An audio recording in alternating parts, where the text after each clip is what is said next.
আরিফ, উদ্ধার তৎপরতার কি তথ্য আছে আপনার কাছে, একটু বিস্তারিত জানান।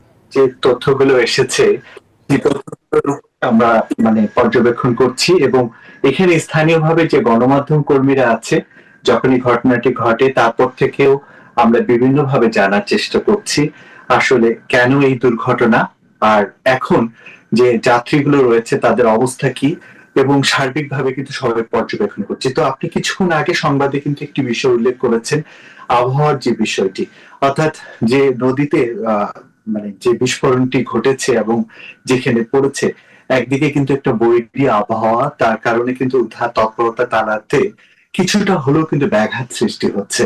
এবং মার্কিন যুক্তরাষ্ট্রে আপনি জানেন যে ওয়াশিংটন ডিসি উচ্চ উচ্চ উচ্চ যারা সবচেয়ে উচ্চ পর্যায়ে যারা ব্যক্তিরা রয়েছেন তারা কিন্তু ওখানে অবস্থান করছেন, অর্থাৎ আন্তর্জাতিক গোয়েন্দা সংস্থা থেকে শুরু করে আঞ্চলিক গোয়েন্দা সংস্থা বা যে পর্যায়ে হোক না কেন, সব ধরনের তথ্য রয়েছে। এবং এভিয়েশন থেকেও কিন্তু সব ধরনের সিগন্যাল পর্যবেক্ষণ সবসময় কিন্তু সঠিকভাবে দেওয়া হয়। তো এইভাবে যাত্রীবাহী বিমানের সাথে একটা ফাইটার বিমানের যে সংঘর্ষ, এটা কিন্তু কিছুটা হলেও ভাবিয়ে তুলেছে যে এটা কেন হলো, এখানে কারো কোনো গাফিলতি আছে কিনা, বা যে সিগন্যাল ম্যান সে সঠিক সময় সিগন্যালটি আসলে দিতে পেরেছে কিনা। কারণ আপনি জানেন যে যে কোনো যুদ্ধ জাহাজ যখন বা যুদ্ধ প্লেন যখন আকাশে বিচরণ করে, সর্বোচ্চ সতর্কতা কিন্তু সেখানে অবলম্বন করা হয়, এবং যাত্রীবাহী বিমান কিন্তু অবশ্যই সেই পথে যাওয়ার আগেও সেই সিগন্যাল গুলো রাডারে কিন্তু ধরা পড়ে।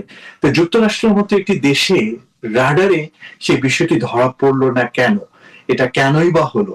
এই জন্য দেশের সর্বোচ্চ ব্যক্তি আপনি জানেন ডোনাল্ড ট্রাম্প কিছুদিন আগে ক্ষমতা নিয়েছেন, এবং সর্বোচ্চ গুরুত্ব দিয়ে বিষয়টি পর্যবেক্ষণ করা হচ্ছে যে এরকম একটি রাজধানীর মতো জায়গায় কেন এই দুর্ঘটনা ঘটলো। তো যারা যাত্রীরা যাত্রীদের উদ্ধারে তো আপনি জানেন যে অভিযান চলছে, সব যাত্রীদের এখন পর্যন্ত উদ্ধার তৎপরতায় আমরা যেটা জেনেছি যে সবাইকে এখন উদ্ধার করা যায়নি। তো এখন পর্যন্ত এই ছিল আমার কাছে সর্বশেষ খবর। আরিফ, আপনাকে ধন্যবাদ আমাদের সাথে যুক্ত হবার জন্য।